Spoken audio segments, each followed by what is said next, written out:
আজকে শেয়ার করব আরও একটা মজার রেসিপি। এটা হচ্ছে গরুর মাংসর কালো কলিজা ভুনা।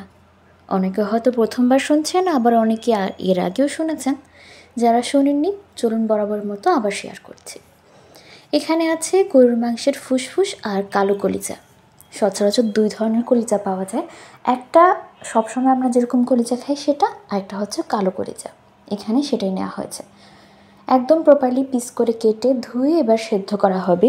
এখানে কিন্তু একদম গরম পানির মধ্যে, ফুটন্ত গরম পানির মধ্যে চুলার মধ্যে রেখে কিন্তু এখানে দিয়ে দেওয়া হয়েছে। কোনো রকম লবণ কিংবা হলুদ এখানে অ্যাড করা হয়নি। আর একটা ব্যাপার হচ্ছে, আমার ব্যাকগ্রাউন্ডে একটুখানি নয়েজ হবে, ব্যাপারটা আপনারা ক্ষমাসুন্দর দৃষ্টিতে দেখবেন। কোনো রকম হলুদ কিংবা অন্য কোনো কিছু দেওয়ার প্রয়োজন নেই, শুধুমাত্র এটা নর্মাল পানিতে সেদ্ধ করতে হবে।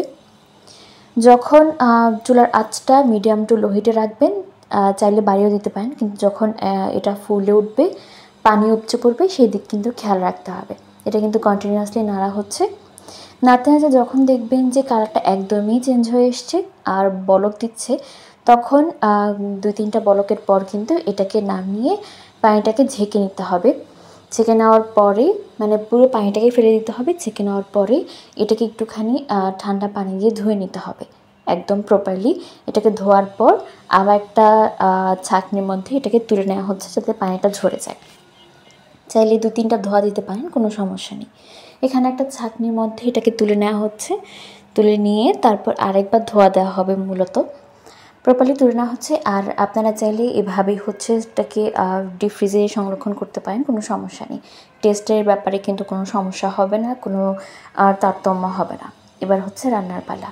একটা কড়াইয়ের মধ্যে এখানে বেশ অনেকটা তেল দেওয়া হয়েছে, তারপর পেঁয়াজ, তারপর দেওয়া হচ্ছে লং, এলাচ, দারচিনি, সমস্ত কিছু দেওয়া হচ্ছে।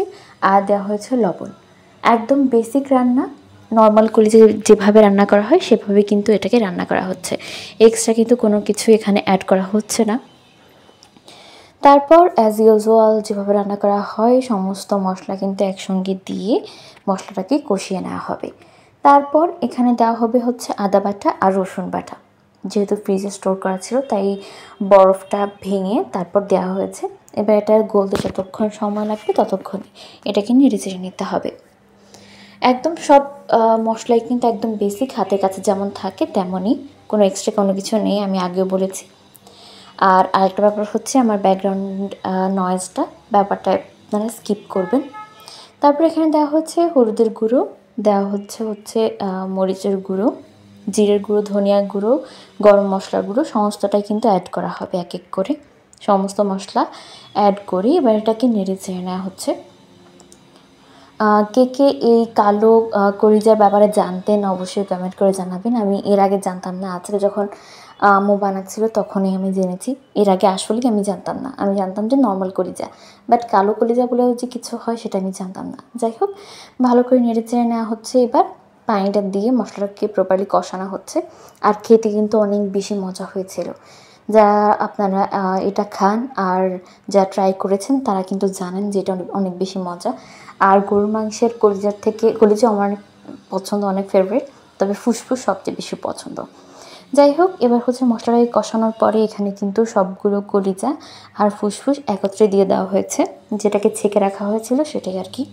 দিয়ে এবার এটাকে প্রপারলি ভালো করে নেড়ে চেড়ে নেওয়া হবে, যাতে করে সমস্ত মশলাটা এটার সাথে অ্যাড হয়ে যায়। এর আগেও আমি মূলত নর্মাল যে কলিজাটা হয় সেটার রেসিপি শেয়ার করেছিলাম। যারা দেখেননি এখনও, আপনারা চাইলে দেখে নিতে পারেন। আর এটা হচ্ছে কালো কলিজার রেসিপি, এটাও কিন্তু ওই কলিজার মতোই রান্না করা হয়। তারপর এটাকে ঢেকে দিয়ে রান্না করা হচ্ছে, একদম হালকা পানি দিয়ে এটাকে রান্না করা হচ্ছে। আর ফাইনাল পানি কিন্তু এখনও পর্যন্ত দেওয়া হয়নি, এটাকে মূলত কষানো হচ্ছে। যত কষাবেন ততই কিন্তু এটার থেকে স্মেলটা বের হয়ে যাবে আর খেতে অনেক বেশি মজা হবে। তারপর এটাকে কন্টিনিউয়াসলি আরও নাড়া হচ্ছে। আর স্প্যাচুলা দিয়ে প্রপারলি নেড়ে চেড়ে দেওয়া হচ্ছে, যাতে করে নিচে লেগে না যায়। আপনারা এটাকে মিডিয়াম টু লো হিটে রাখবেন, যাতে করে নিচে যে লেগে থাকার সম্ভাবনা যেটা থাকবে সেটা যেন লেগে না যায়। আর একটুখানি একটু পরপর উল্টে পাল্টে, ঢাকনা উল্টে পাল্টে আর কি নেড়ে চেড়ে দেবেন। এখানে ঢাকনা দিয়ে বেশ অনেকটা সময় রান্না করার পরে আবার ঢাকনা তুলে এটাকে নেড়ে চেড়ে দেওয়া হচ্ছে। দেখতে পাচ্ছেন বেশ অনেকটা কিন্তু এখনও পানি আছে।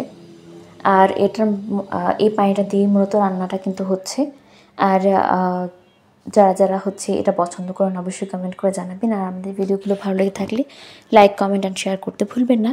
ফেসবুক পেজ থেকে দেখে থাকলে পেজটাকে ফলো করে দেবেন, আর ইউটিউব চ্যানেল থেকে দেখে থাকলে চ্যানেলটাকে সাবস্ক্রাইব করে দেবেন। যাই হোক, অনেকটা কষানোর পরে কিন্তু এখানে পানি দিয়ে দেওয়া হয়েছে, ফাইনাল পানি যেটা দিয়ে হচ্ছে রান্নাটা হবে সেটা দিয়ে দেওয়া হয়েছে। আর এটা ঝোল কিন্তু আমরা খুব একটা রাখি না, একদম মাখা মাখা করে ফেললেই মূলত এটা খেতে অনেক বেশি স্বাদ হয়। এখানে বেশ অনেকটা সময় ঢাকনা দিয়ে ঢেকে এটাকে রান্না করা হয়েছে। আবার ঢাকনাটা তুলে এটাকে নেড়েচেড়ে দেওয়া হচ্ছে। বেশ 5 থেকে 10 মিনিট পর পর কিন্তু এটা কন্টিনিউ করা হচ্ছে, নেড়েচেড়ে দেওয়াটা আর কি। দেওয়ার পরেই হচ্ছে দেখতে পাচ্ছেন ঝোল কিন্তু অনেকটা টানা হয়ে গেছে, একদম অল্প আছে।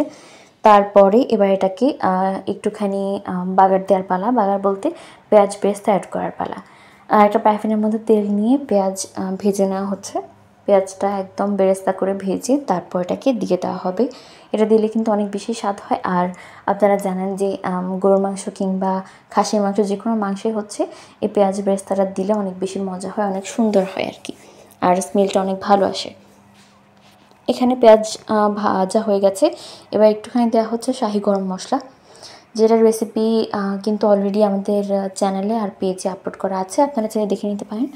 সেটা কিন্তু একদম অল্প পরিমাণে অ্যাড করা হয়েছে, খুব বেশি অ্যাড করা লাগে না যেহেতু বেসিক সব মশলা দেওয়া আছে।